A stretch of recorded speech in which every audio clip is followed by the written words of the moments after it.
Standing like this, it feels like I'm going to fly. You decided to show me how to fly, but you're just standing there. They tried to switch positions, but lost their balance and fell onto the bed. And then, for the first time, they truly kissed. The entire staff at the Prince's Grand Estate were quite surprised when they caught the two of them arriving back home right at the stroke of midnight. They both retired to their separate rooms to get some sleep, but neither of them could stop thinking about the passionate kiss shared earlier that evening. Then the prince came to see Hee-Ju and called out to her, but she was so nervous that she pretended to be asleep and didn't answer, so Prince Ian left. The next day when they ran into each other at the doorway, Hee-Ju was so startled she lost her footing and nearly fell. But the prince caught her just in time.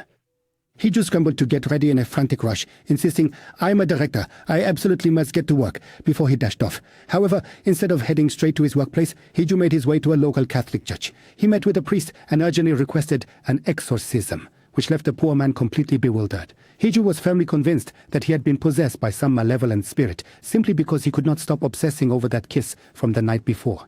"I see no reason for me to turn to your church for any kind of help. Please, I beg of you, you must help me," I pleaded. But unfortunately, it was all to no avail. As I was leaving, I happened to run into Minister Jono, and I ended up driving him all the way to his office. Just then the prince called to ask if she was free to go somewhere for wedding preparations. When Minister Jono called for Hee-Ju, the prince's face darkened upon realizing she was with him. "Hee-Ju, since this is a marriage of convenience, don't get too involved." "What do you mean?" "Don't get too attached, whether it's money, reputation, or even your feelings. Don't let yourself get carried away. Do you take me for a fool?" "All right, I'm off." Hee-Ju arrives at work and calls in her branch directors to make it clear that even though she is stepping down as director, she won't be loosening her oversight. Meanwhile, Prince Ian is meeting with the young king, as the king is responsible for choosing the date for the prince's wedding. Delighted, the young king chooses the earliest possible date, July 3rd. At that time, I ran into my brother near the company, and we were discussing transferring all the clothes from Castle Beauty, which was a bit of a mess. "If you mess this up, I'll kill you." "What? You heard me?" Then I went to see Prince Ian, who was busy preparing for his wedding. They were trying on the traditional outfits they would wear for the ceremony. Upon hearing that the bride-asking ceremony at Hee-Ju's father's house was still to come, Hee-Ju felt nervous, but Assistant Hyun had already taken care of everything. Therefore, Assistant Hyun would deliver the marriage proposal letter written by the young king himself, along with the bride Alon's gifts. Then, Assistant Hyun explained every detail of the wedding to me. However, Hee-Ju's father seemed a bit uneasy. Meanwhile, Hee-Ju was shocked when they said they would perform a full medical examination to determine if she could have children. Noticing that Hee-Ju was acting tense and strange, Prince Ian decided they should have a private conversation. "Is it because of that kiss we shared last night?" "No, it's really nothing at all. I am perfectly fine. It is not as if you are still just a child. If the vibe is right, why shouldn't we just kiss?" The vibe yesterday was so good that I would have kissed just about anyone, even a complete stranger." "Wait, you mean even a total stranger?" "As for me, the moment felt so perfect that I didn't end up kissing anyone at all. But I only kissed anyone because of you." That evening, the Queen Mother summoned Prince Ian, and they walked together. Then I asked why they were feeling uneasy because of Yun. But Prince Ian didn't give a clear answer. Instead, he asked the Queen Mother if she had been glowing with love for his brother and if she had always been happy. The Queen Mother recalled how back then, when her husband was suffering under immense pressure and would occasionally disappear from his quarters, Prince Ian had been there to keep her company.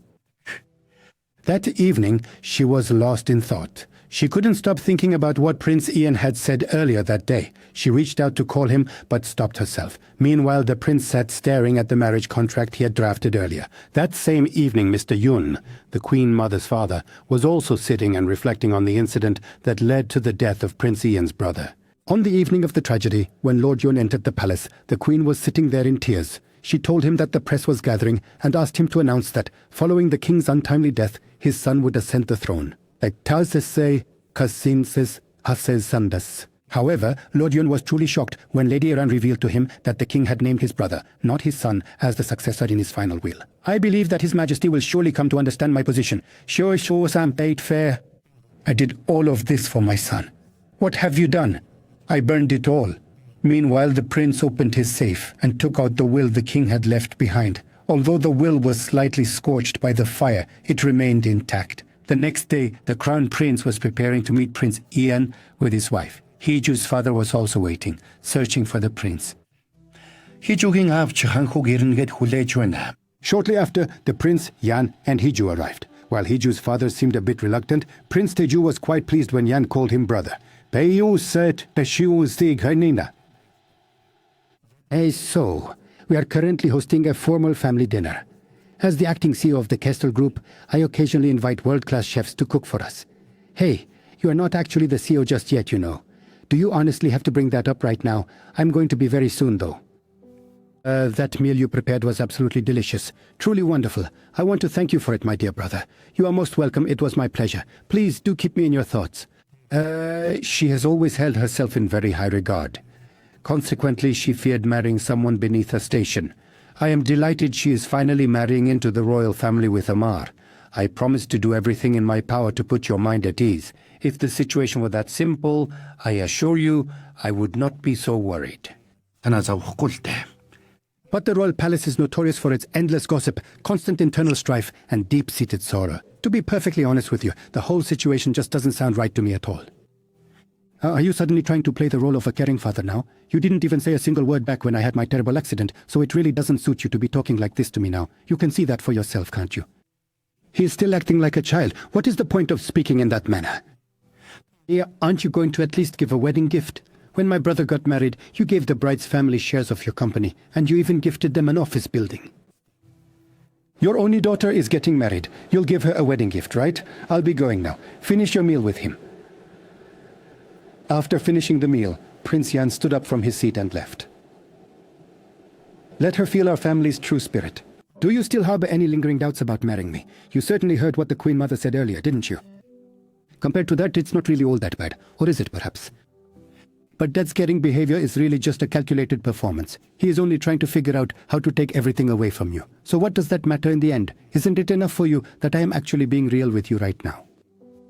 May I ask a personal question? Are you truly attracted to me, or is this just a game? Yes, I do like you. I really do. I've never felt anything like this in my life. Wait, what did you say? Are you trying to tell me you don't want to let me go? But don't get any crazy ideas about us, okay? I won't force you to stay by my side. But if you don't want to leave, I will accept that. That evening, on their way back, Jono prepared a side dish and brought it to the room, which Prince Yan accepted somewhat reluctantly. Once they arrived at the prince's private estate, he took the servants along, and they grilled meat over the fire to eat. The next morning, Prince Yan confronted Minister Jono. I know exactly what you're doing. You need to understand this clearly. Do you think my knowing changes anything? I suggest you start behaving yourself. I know your game. I am talking about myself here. I don't think there is any need to make the situation with Hiju so difficult, because Hiju does not want this from you. As Prince Yan leaves the meeting, he sees Hiju taking down the Erklim they were playing with one by one. Because members of the royal family were forbidden from playing with Erklim.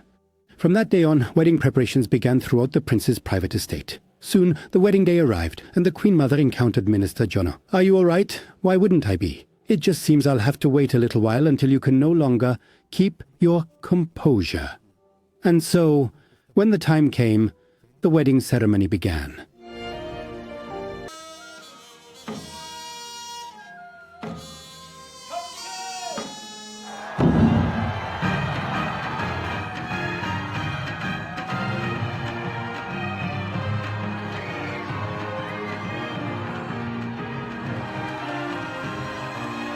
At this stuttering fool, keep faking those smiles and you're going to lose your mind. Minister Jono will be watching the wedding from the royal palace with a long face. That is exactly why I told you to put a stop to it. At times, emotions or secrets that have been suppressed for far too long can suddenly erupt in the most unexpected of ways. Meanwhile, the newly married couple is finally arriving at the Grand Royal Palace. They enter the hall and pay their formal respects to the young king and the Queen Mother. On behalf of the entire cabinet, I would like to offer my sincerest congratulations to you both. Then, as they began to cough, their vision blurred and they collapsed, unconscious. We must leave this place right now. From now on, anyone who dares lay a hand on my wife will face my wrath. Who can help us? Send word to everyone immediately. Jiju! Jiju! Panicked, Yang clutched Jiju, got straight into the car and headed to the Kestel Group hospital. Everyone watching the wedding live stream is in shock. Minister Jono also gave orders to ensure the car could reach the hospital without any delays. As soon as they arrived at the hospital, Hiju was immediately taken to intensive care. This was because Hiju's blood pressure had dropped and their heart rate was weakening. Meanwhile, the assistant ordered that everything Hiju had used that day be left completely untouched. The blood test results are in. It's digoxin poisoning. There is a risk of fatal complications. However, we have taken the necessary measures. Their condition will stabilize in a few hours. Hearing this, the boy's father couldn't hold back and slapped Prince Yan. His guards rushed toward him, but Prince Yan stopped them. You must resolve this issue and get to the bottom of it. Meanwhile, the Queen Mother stands in her palace, looking visibly distressed. She was shocked to learn it was a case of deliberate medicine poisoning. Elsewhere, Minister Jono is on the very verge of losing his mind. I knew it all along. That you are unable to protect her. It hasn't even been a day since she became your wife and this has happened. That is why I issued the order. Search the entire palace. Wake the servants, bring in the royal family and search everyone. Begin an official investigation within the palace. However, the Queen Mother would not allow an investigation to begin in the royal palace. She was displeased that even the royal family would be interrogated. But since it was the Prince Regent's order, there was no other choice. He grants the investigators permission to enter the royal palace. Minister Jono then holds a press conference to provide a brief update on the situation. At the prince's request, investigators are brought into the royal palace. They begin by arresting and interrogating the staff who worked on the prince's private estate. Meanwhile, Hospital. Taeju and his wife are keeping watch over Hiju, as ordered by his father. Soon after, Hiju regains consciousness, and Assistant Du and Yan rush to inform the prince. Meanwhile, Prince Yan was standing solemnly at the graves of his parents. Upon hearing the news that Hiju had finally regained consciousness, the prince rushed immediately to the hospital to see her. As he embraced her, tears began to stream down his face. Hiju, however, was quite surprised to see him crying like that. Are you still sitting there crying your eyes out? I honestly thought you were on the verge of dying and that you were about to lash out at me in anger. I am doing perfectly fine, thank you. And that was right when Minister Jono finally showed up. Just then, investigators arrived to question Prince Yan. He left his assistant with Hiju and headed off to the local police station. Meanwhile, Minister Jono explains to him that Hiju was intentionally poisoned. It turns out the substance found in Hiju was the same medicine the prince occasionally takes. He realizes that when Hiju collapsed and hit the table during the wedding, their cups were swapped. He then realizes that the attack was intended for Prince Yan, not Hiju. Meanwhile, the prince had also realized this. Since Hiju never takes that medicine, the levels in her blood were negligible. However, if Prince Yang, who takes it occasionally, had drunk from that cup, the concentration in his blood would have spiked, and he would have died. Meanwhile, the Queen Mother had the guards conduct a thorough inspection and ordered them to ensure everything was handled without any complications.